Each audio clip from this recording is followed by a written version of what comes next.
Alright, today we're going to be taking a look at this Utilitech 5000K 750 lumen 9 watt, probably 60 watt equivalent light bulb. The model is YGA 03A41-A19-9W-830, and it has an E26 bottom. It uses 120 volts, 60 hertz at 130 milliamps. And it is UL listed under number E359760, suitable for damp locations, not for use with dimmers. So this failed, it was flickering, so let's open it up and see what's inside. I'm going to start by using a flathead screwdriver to pry the top, this diffusion part off of the light bulb, and then we should be able to get to the insides. Alright, now the top is off so you can see the insides. So you have the LED minus and plus there, and then there's this chip over here, a couple resistors populated there, and then we have the LEDs. So we're gonna take this apart further and take a look at the power supply. So the LED board is now removed. The way these are connected is by solder, so you actually have to desolder those contact points from each other before you can remove the LED board. But I just went around with a flathead screwdriver and scraped all the adhesive off after removing this diffuser, and then I could get the LED board out. So let me try and get the power supply board out, and then we can see what happened to the power supply, if we can actually detect what happened. Alright, now both the power supply board and the LED board are out. In case you were wondering, this bulb, as you can see from the PCB, or this PCB at least, was made July 13th, 2015. It has not been in constant use since July 15th, or July 13th, 2015. So I'm gonna probably test this capacitor first. I bet you it's this capacitor that's bad. But I'm going to test that, and then I'm going to get back with the results. Alright, and this capacitor in my component tester is C1 on the board, and that's what is going to be smoothing out the DC. So let's check the values on that. So you can see it is 12.66 microfarad with 4.6 ohms of ESR. This is a 15 microfarad 200 volt capacitor from iShi, and it is CD11GHS series, 105 degrees Celsius. So I'm going to go pull up the data sheet for that and see if 4.6 ohms of ESR is normal. Actually, what we're going to do first, since the component tester isn't 100% accurate, what we're going to do is use another ESR meter. So I have this cheap Chinese ESR meter, and if you have this specific one, what you need to do is short the leads before you turn it on, and then you see the 4 dashes, so that's normal. Now we're going to tack the capacitor across it and see what it says the ESR is.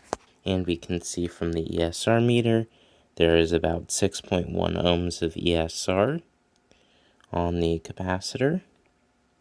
6.1, 6.2, somewhere around there. So now I'm going to look at the data sheet and see if it has a typical ESR value, since this capacitor chart isn't exactly accurate.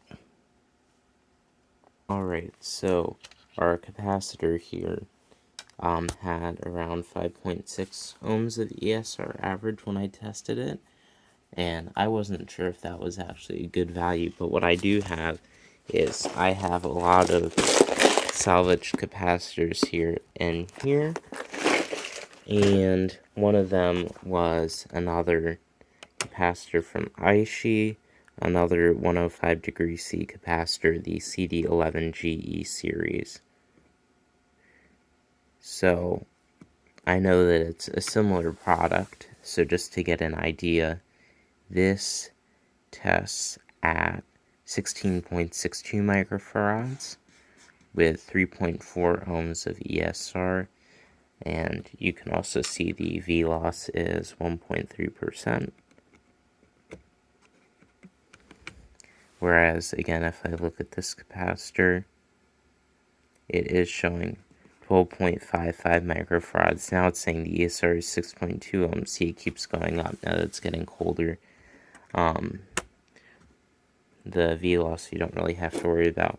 But clearly that capacitor is bad, so I'm going to change it with another one from my series and see if the blinking goes away.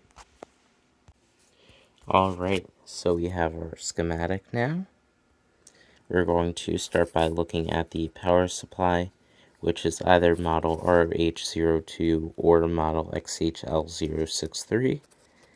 And the UL number is E321743. We start with our line and neutral. The live passes through a 10 ohm fusible resistor, and then the neutral is connected to the live via two 1 kilo ohm resistors and a 330 nanofarad capacitor. So 500 ohms of resistance and then 330 nanofarads of capacitance. After that, it gets rectified by this bridge rectifier, model MB10F. So now, after that bridge rectifier, it's going to be DC. Then it passes through a 300 kilo ohm resistor going between those two parts of the DC voltage, and to smooth it out there is a 15 microfarad 200 volt capacitor, which again is this Aishi CD11GHS, which is a 105 degrees C high ripple current capability capacitor. After that, the voltage plus and voltage minus are there. So the voltage minus is going to be on this side, and the voltage plus is going to be on that side. Then we get over to the LED board here, which is model XFF1222-2 or YH-02. The UL number is E356913. And what happens here is this voltage, the positive voltage, which you can see by LED plus, goes down to this LED, and it goes through all of these LEDs and then goes up to pin 1 on the chip here. Then this ground goes to pin 2, which can be either there or there depending upon how they design the PCB. But these are both the ground pin. In this case, the ground pin is connected there. And then that negative is also connected to pin 3 via these two resistors, a 150 ohm resistor and a 12 ohm resistor. So the total resistance here is going to be 81 ohms because these are in parallel. So the ground is also connected to pin 3 via 81 ohms of resistance. And the chip here is the BrightPower BP5131D. This is an LED driver. This is the BP5131 D, which is the chip that is used in this LED bulb. As you can see, it is a high voltage linear LED driver optimized for low cost LED bulbs and other LED fittings. Pin 1 is going to be the drain, so that's connected to the positive voltage after all of the LEDs. Pin 2 is the ground, so that's just directly connected to the ground. And pin 3 is the current sense. That tells the chip how much current to give the LEDs, and those are controlled by those two resistors that connect the current sense to ground.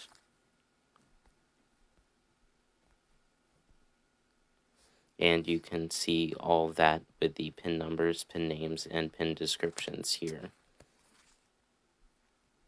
So that was this LED, the Utilitech YGA03A41-A19-830 with UL number E359760. I hope you enjoyed the video. If you did, please leave a like, subscribe or follow my channel, and leave a comment down below. Thank you for watching and have a good day.